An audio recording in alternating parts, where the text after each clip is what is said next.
Voilà, depuis quelques semaines, au temple à Saint-Jean-de-Maruéjol, nous avons entamé une série de prédications sur différents sujets. À chaque fois, nous avons essayé de répondre à des questions importantes de la vie et de la foi chrétienne. Ainsi, nous avons vu pourquoi sommes-nous chrétiens. Nous avons cherché à comprendre qu'est-ce que l'Église.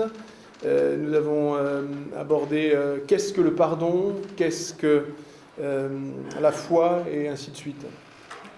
Eh bien, ça tombe bien parce que ce matin, sans le savoir, la thématique qui nous occupe dans notre célébration commune rejoint cette série que nous avions commencée, car la question qui va nous occuper ce matin est sans doute la plus essentielle de la vie et de la foi chrétienne. Et cette question, qui est Jésus ? Cette question, c'est Jésus lui-même qui l'a souvent posée d'ailleurs à ses disciples. Qui dites-vous que je suis ? Et c'est une question que nous devons et que nous sommes appelés à nous poser en vérité. Qui pensons-nous vraiment que Jésus est ? Qui est-il ? Et si nous lancions un micro-trottoir, si nous sortions tout à l'heure et que nous interrogions les gens que nous rencontrions sur nos places, soit à Barjac, à Saint-Ambrois, à Saint-Denis, à Saint-Jean-de-Maruéjol, ou que sais-je, dans nos villages et nos hameaux, et que nous interrogions nos voisins, que nous répondraient-ils à cette question ? Si on leur demandait « Qui pensez-vous qu'est Jésus ?» Beaucoup, je crois, répondraient que Jésus était un homme de bien, un pacifiste, un homme dont l'enseignement a été mal compris. Certains, sans doute ceux avec un arrière-plan musulman, diraient « C'était un grand prophète ». Mais il n'était rien d'autre qu'un prophète. Et peut-être nous pourrions aussi croiser même quelques personnes avec un arrière-plan témoin de Jéhovah qui nous diraient avec conviction que Jésus était un ange, le premier ange créé par Dieu. Mais en tout cas, le point commun à tous ces gens-là et à toutes ces idées-là, c'est que pour eux, Jésus ne peut pas être Dieu fait homme. Il paraît impossible, c'est scandaleux, c'est blasphématoire d'imaginer ou de croire pour beaucoup dans notre époque que en Jésus, Dieu est venu vivre au milieu de nous. Et pourtant, nous avons lu, nous avons entendu la réponse des apôtres et des disciples de Jésus qui a été formulée dans cette réponse de Thomas devant le Christ ressuscité, où Thomas s'est mis à genoux et a dit à Jésus « Mon Seigneur et mon Dieu ».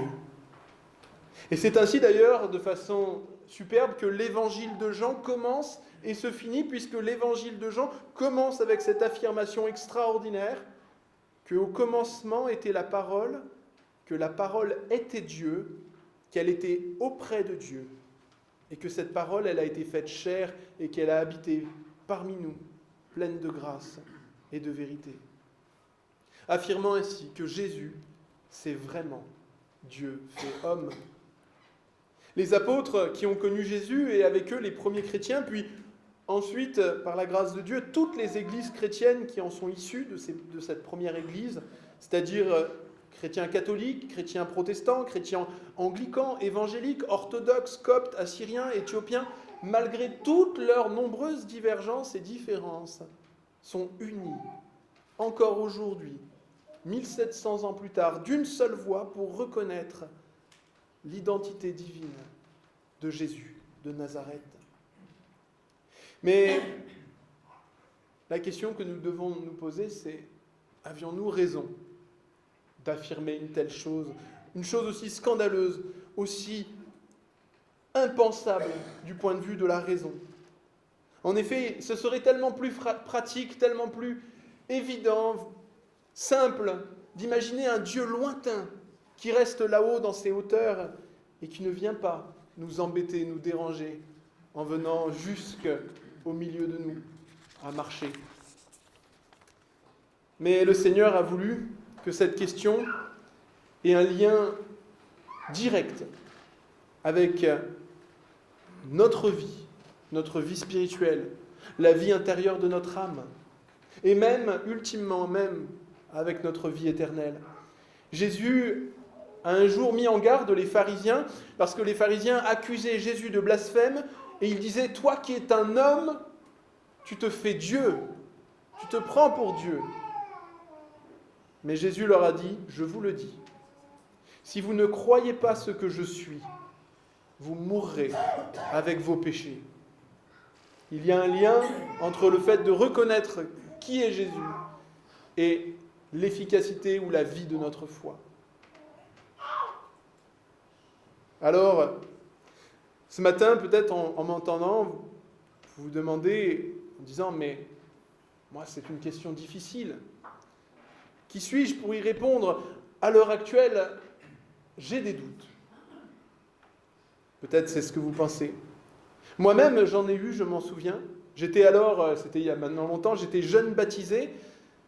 J'avais vécu un retour à Dieu et à la foi, bien que né moi-même dans une famille chrétienne. Et je connaissais très mal encore la Bible. Et un jour, j'ai rencontré des témoins de Jéhovah et j'ai été pour la première fois confronté sérieusement à cette question. Mais qui est vraiment Jésus? Alors, ces gens, qui étaient très gentils, m'ont ouvert leur Bible et m'ont montré des passages où Jésus priait Dieu, où Jésus était en train d'apprendre, où Jésus était en train de souffrir, où Jésus appelait Dieu son Père, où Jésus disait même que le Père était son Dieu, où Jésus affirmait que le Père était plus grand que lui, et plusieurs autres encore passages comme cela. Et il me disait, mais comment peux-tu croire que Dieu peut souffrir? Comment peux-tu croire que Dieu peut mourir? Comment peux-tu croire que Dieu peut avoir Dieu comme Père, ou même comme Dieu? Comment Dieu pourrait-il se prier lui-même? C'est impossible. C'est impossible selon la raison. Et jamais Jésus, me disait-il, n'aurait voulu lui-même être prié et adoré. Jamais Jésus n'a dit qu'il était Dieu. Et jamais les apôtres, ni même les premières générations de chrétiens à l'époque, n'en avaient fait un Dieu. Sur le moment, un peu comme les chrétiens il y a 1700 ans, eh bien, j'ai été un peu bouleversé. J'étais perdu face à ces questions et je ne savais pas à l'époque ni comment, ni quoi répondre, ni à qui me fier.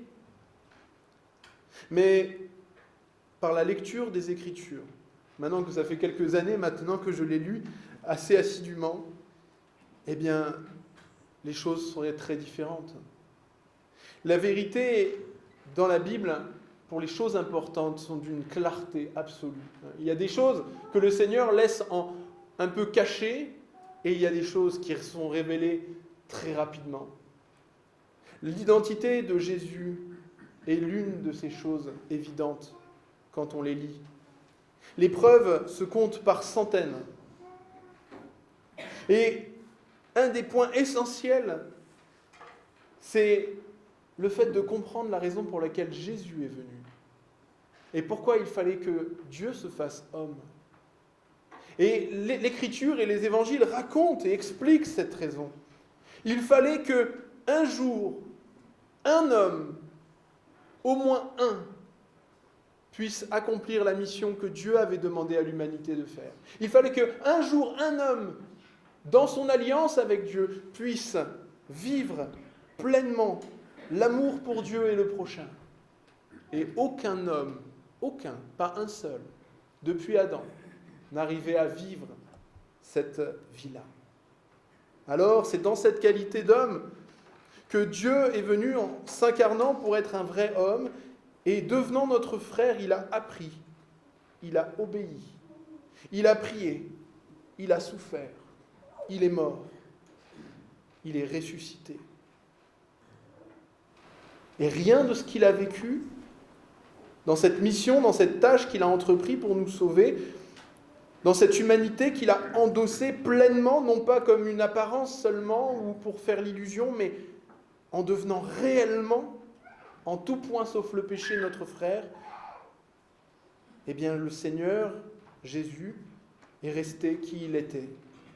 Cette parole de Dieu incréée, qui est divine, qui était en Dieu, qui est de la même essence, de la même nature que le Père et le Saint-Esprit, il est le Seigneur. Il l'a toujours été et il le sera pour toujours. Et peut-être si encore actuellement dans votre vie spirituelle, vous faites face à des doutes qui sont un obstacle pour vous dans la foi, ou si du moins vous voulez peut-être prendre un peu de temps ce matin pour vous équiper, pour témoigner d'ailleurs plus efficacement auprès de ceux peut-être de votre famille, de votre entourage, de vos voisins, pour qui la divinité de notre Seigneur représente un obstacle. Je vais vous présenter ce matin bibliquement 4 raisons principales pour lesquelles nous, chrétiens, nous avons, par la grâce de Dieu, la foi que nous avons à ce sujet. La première raison, et je crois la plus forte, en tout cas moi celle qui me touche le plus, celle qui m'a le plus aidé vraiment à faire totalement confiance à l'Écriture, c'est que dès l'Ancien Testament, déjà dans les temps anciens, quand Dieu parlait par les prophètes, dans le texte hébreu, Dieu annonçait déjà, il y a 4000 ans, il y a 3000 ans, que le Christ, le Messie, le Sauveur que Dieu préparait pour les hommes, eh bien ce Sauveur, ce Messie, ne serait autre que Dieu lui-même. Une de ces prophéties se trouve dans le livre de Michée. Michée était un prophète qui a vécu c'était 700 ans avant la venue du Christ. Et un jour, Michée reçoit cette parole de la part de Dieu concernant le village d'où naîtra le Messie. Et voici ce qu'il reçoit et ce qu'il annonce. Et toi, petit village de Bethléem Ephrata, qui n'est qu'une petite ville, un petit village de Judée, de toi sortira, pour moi, dit Dieu, celui qui régnera sur Israël et dont l'origine remonte au temps lointain, à l'éternité. Qui donc, à part Dieu, trouve son origine dans l'éternité ? Cela pourrait paraître, on pourrait le mettre de côté s'il n'y avait que ça, mais les témoignages sont par dizaines.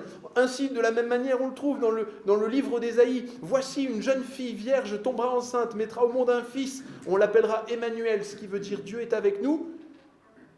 Ça pourrait aussi être anecdotique, mais voilà ce qui est écrit 2 chapitres plus tard. Car pour nous un enfant est né, un fils nous est donné, il exercera l'autorité royale, et voici les noms par lesquels il sera appelé. Conseiller merveilleux, Dieu puissant, Père à jamais, Prince de la paix. Et 2 chapitres plus tard, il est dit que le reste du peuple d'Israël, un jour, se tournera vers le même titre qui est utilisé, vers le Dieu puissant. Même mot, même phrase utilisée pour cet enfant qui va naître. Enfin, nous voyons aussi dans Malachie, un prophète aussi que Dieu a envoyé pour appeler son peuple à la repentance, où le Seigneur prévient que dans les temps futurs, il viendra lui-même. Voici, dit le Seigneur, je vais envoyer mon messager qui va préparer devant moi le chemin. Et voilà, soudain, un jour entrera dans son temple, le Seigneur que vous cherchez, le messager de l'alliance que vous désirez. Voici donc le Seigneur lui-même qui annonce déjà d'avance qu'il sera son propre messager et qu'il viendra un jour entrer dans son temple. Et c'est ce que Jésus a fait d'ailleurs le jour où il est entré pour remettre de l'ordre dans son temple. Même la mort et les souffrances du Messie qui étaient prophétisées, sont aussi marquées par la divinité du Seigneur. Zacharie, un autre prophète de l'Ancien Testament, annonce, et c'est Dieu qui parle, il dit « Un jour, ils tourneront les regards vers moi, celui qu'ils ont transpercé. Ils tourneront les regards sur lui comme on pleure sur un fils unique. Ils pleureront alors amèrement sur lui comme on pleure sur un premier-né. » Et la première fois dans l'Ancien Testament que le mot « évangile », bonne nouvelle, est annoncé de façon prophétique, voici ce qui est écrit dans Ésaïe.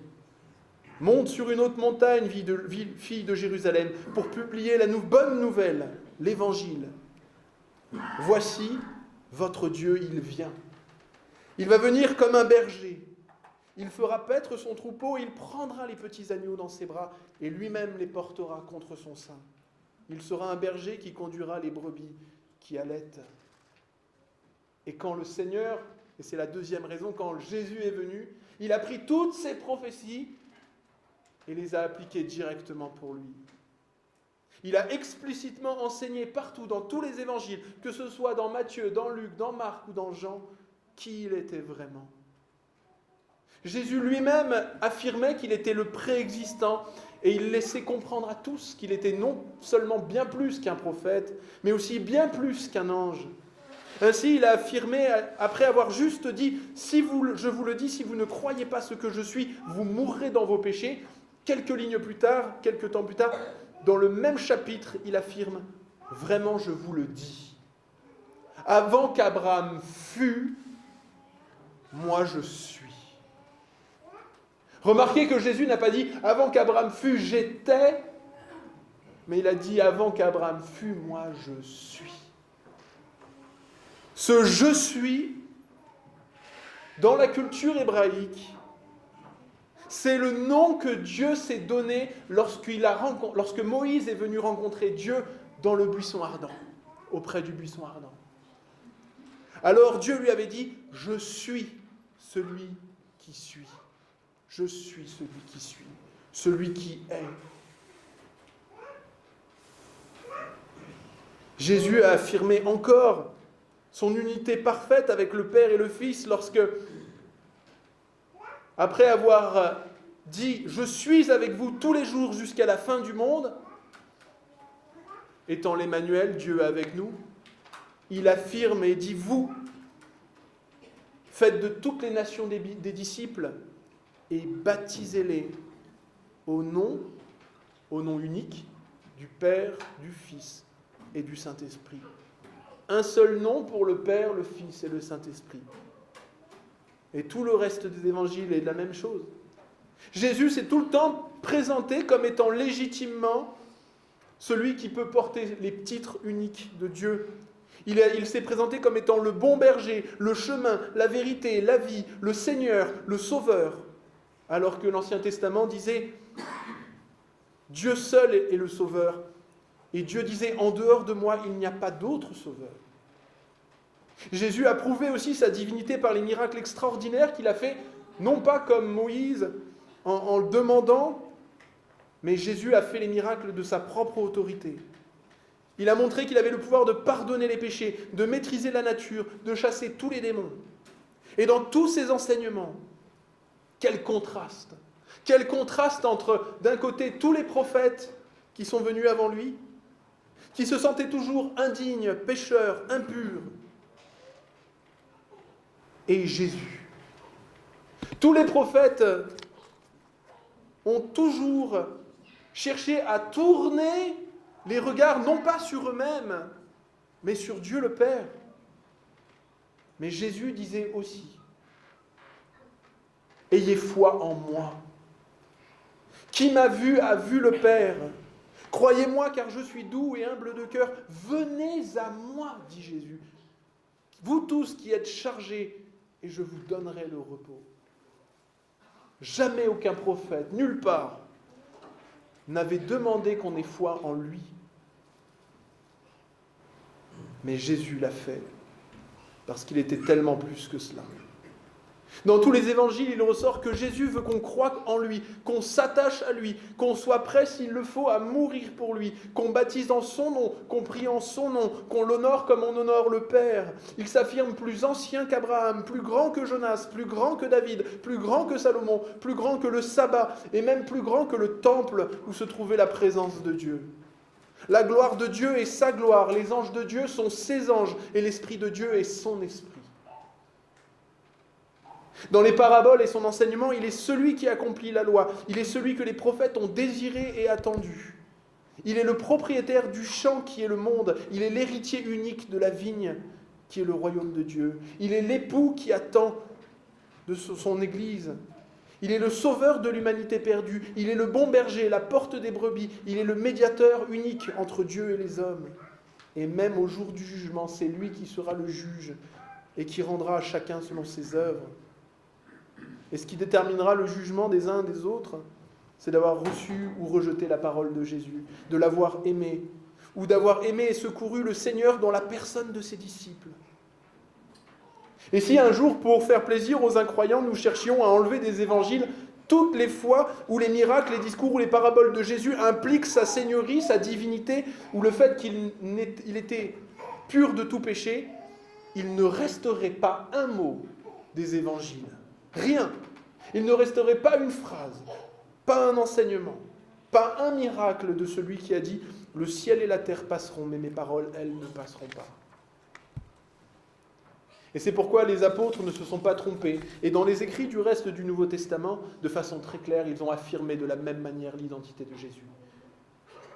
L'apôtre Paul écrit « Car en lui habite corporellement toute la plénitude de la divinité. » Philippiens chapitre 2, il dit « Lui qui était de nature divine, il n'a pas cherché à profiter de son égalité avec Dieu, c'est-à-dire en tant qu'homme, il n'a pas fait comme Adam qui a désobéi, mais il s'est dépouillé lui-même et il a pris la condition d'un serviteur. » Dans les visions que reçoit l'apôtre Jean, de la même manière, Jésus est l'alpha et l'oméga, le premier et le dernier, le commencement et la fin.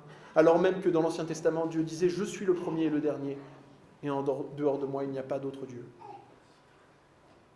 Les raisons pourraient se multiplier. La dernière, évidemment, c'est le fait que l'Église, depuis les origines, et il y a beaucoup de mensonges qui peuvent être transportés, où les gens disent si les chrétiens croient que Jésus est Dieu, c'est à cause du concile de Nicée.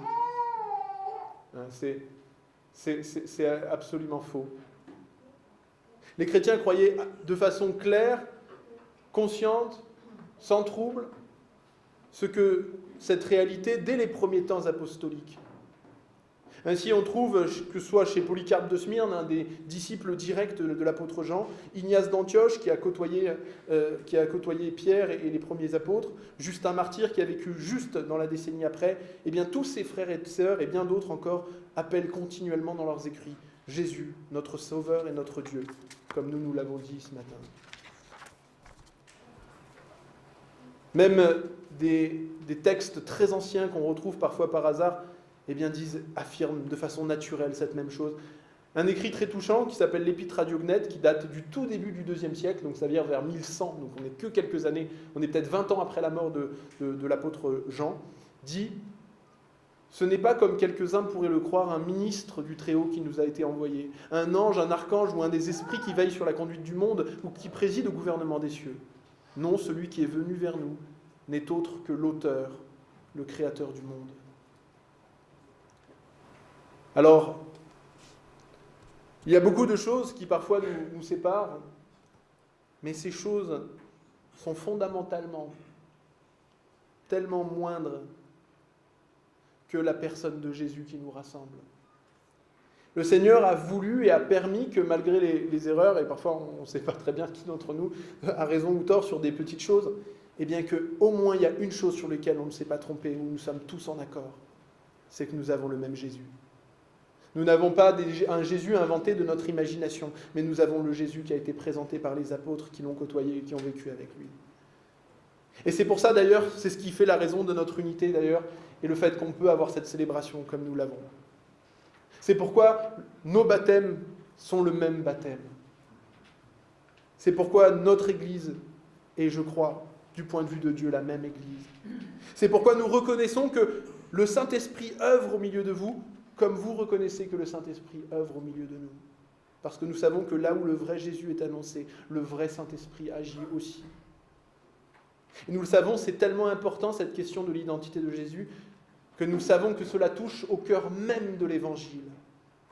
Parce que c'est ce qui fait la différence entre comprendre un Évangile qui nous dévoile l'amour de Dieu et un Évangile qui n'est finalement qu'une petite morale, qu'un petit enseignement,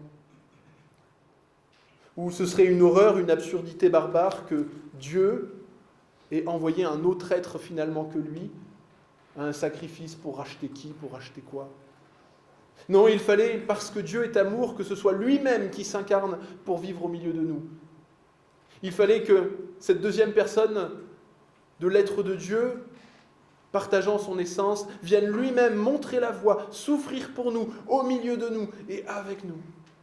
Et c'est uniquement parce que Jésus est Dieu que son sacrifice pour nous, racheter, pour nous sauver, a été aussi puissant. C'est parce que Jésus est Dieu que notre mort, la mort à laquelle nous sommes destinés, a été vaincue parce qu'elle ne pouvait contenir celui qui est l'auteur même de la vie. Et par amour pour nous qui croyons en lui, Jésus a obtenu la victoire, il a mérité le salut, là où nous, par nos œuvres, nous en étions absolument incapables. Et c'est pourquoi, si nous avons la foi en lui, en ce Jésus, ce même Jésus dans lequel nous croyons, eh bien nous vivrons éternellement, peu importe, je le crois en tout cas, nos étiquettes et nos dénominations. Lavés de notre impureté, nous serons auprès de celui qui nous a créés.